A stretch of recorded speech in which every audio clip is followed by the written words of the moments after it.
You know, you never know what it is, what that thing is that draws you to that person. But you just let it happen, you know, and it seems odd, but you know, it's almost like going out there and letting yourself fall in love a little bit every day, letting yourself be seduced a little bit every day.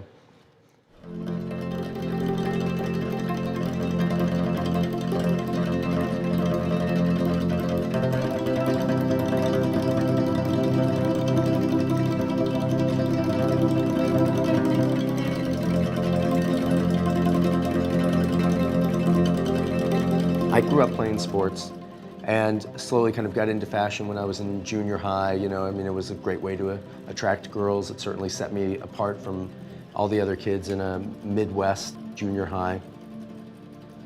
Growing up looking at magazines from 7th grade until, you know, now, without specifically trying to, I think you just pick up a visual dialogue, a visual understanding, and so it wasn't really the technical aspect of photography, but how it communicated to me, how it created certain curiosities to a kid in the Midwest who would look at Vogue or look at GQ and think, wow, that is really a different world.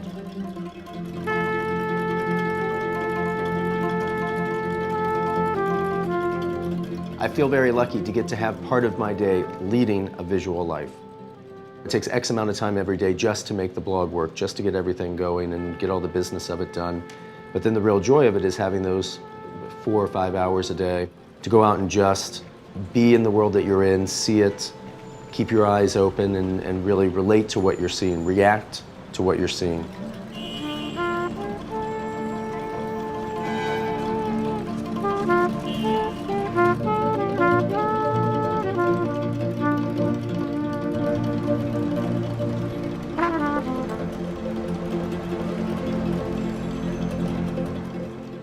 The fact of the matter is, you know, I didn't grow up dreaming to be a photographer. I didn't assist for anybody. I just kind of started doing it. So for me, it's so instinctual the way I shoot.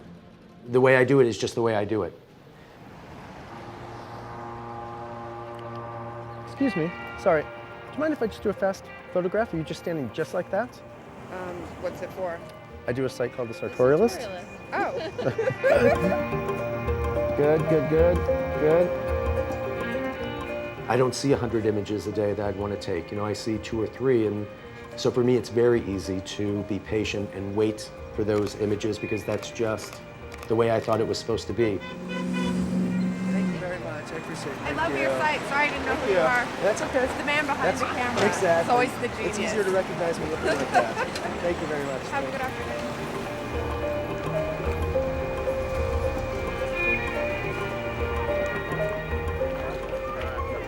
My lack of knowledge in the beginning really helped and really just made me refine what little I knew to make it work. And you know, I think if you ask any other person that does a creative thing, you know, they probably go to school and learn all these different things, and then as they get better, it just narrows and narrows.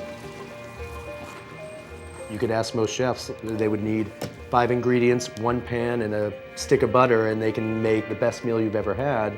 And I think that's really where most photographers would like to get to, is not to have all that other stuff, but be able to create the most beautiful image they can in the most simple way that they can. Right there. Stand really straight like this. When I look at something, I don't really think, you know, is that fashionable enough? You know, is that of the moment enough? I'm just reacting.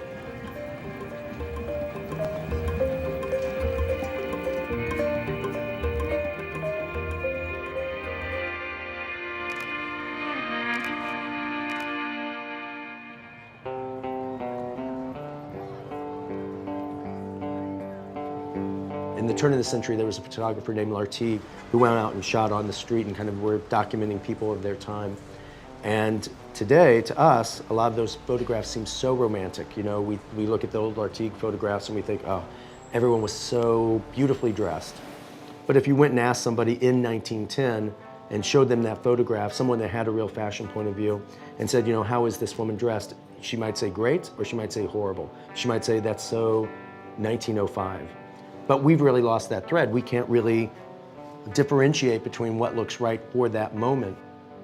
Where now, with the blog, I can take a photograph and have it up on the internet and share it with people across the world.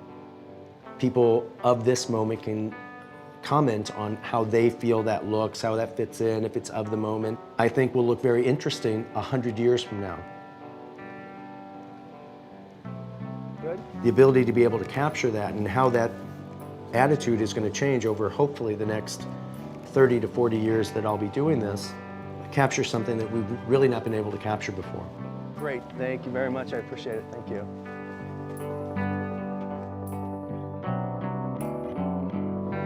You know, because the internet is the world shrinking, are we all becoming too homogenized? Milan hasn't changed, Paris hasn't changed, New York hasn't changed. So I don't think it's really homogenized anything, but I do think it's given us what I like to call a digital park bench. So many people you meet say, oh, I love to just go people watch, just go sit in the park and watch people. And before you were really limited to the people you could see right there in front of you at your park. Now you can go on the internet and look at a blog like mine or other blogs that are based somewhere else. Really, the whole world's open to you now.